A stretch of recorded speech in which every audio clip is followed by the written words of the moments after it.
Samuel had always been an ordinary man. He lived in a small apartment in the city, worked a 9-to-5 job and followed a routine that could be set by clockwork. But deep inside, Samuel felt a restlessness, a longing for something beyond the confines of his mundane existence. One night, while lying awake in his bed staring at the ceiling, Samuel saw a light outside his window. It was a full moon, glowing brighter than he had ever seen. It seemed to call to him, pulling at the strings of his soul. Without fully understanding why, Samuel felt compelled to follow this call. He packed a small bag, left a note on his kitchen table, and set out on foot. He walked through the sleeping city, its streets empty and silent, guided by the moonlight. As he walked, time seemed to blur, the cityscape fading into a landscape of dreams and possibilities. Days, maybe weeks, passed. Samuel found himself in places he had only read about, vast deserts, towering mountains, endless oceans. Through it all, the moon remained a constant, its silvery light guiding his every step.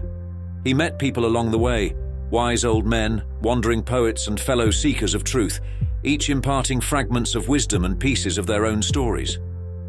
Finally, after an arduous journey, Samuel found himself standing on the surface of the moon. The earth hung in the sky above him, a distant blue orb. The silence was profound, the air thin and crisp. He stood there, a solitary figure in a hat and coat, feeling the weight of his journey and the immensity of the universe around him.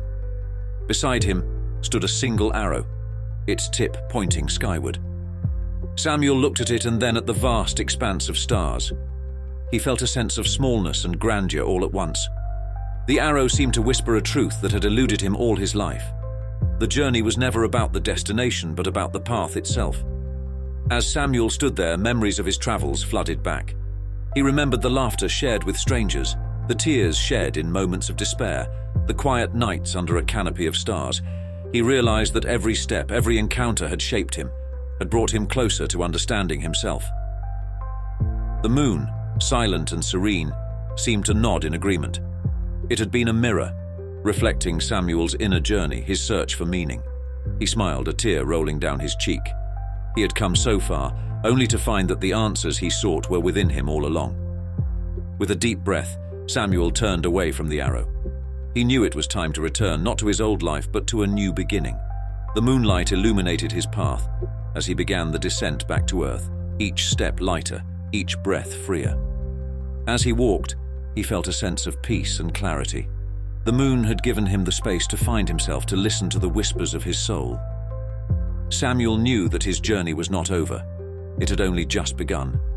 He would carry the moon's wisdom with him, sharing it with those he met, lighting their paths as the moon had lit his. And so, Samuel returned to the world, not as the man who had left, but as a beacon of light and wisdom. His story became a legend, inspiring others to seek their own paths, to listen to the call of their souls and to find their own moons in the vast sky of life.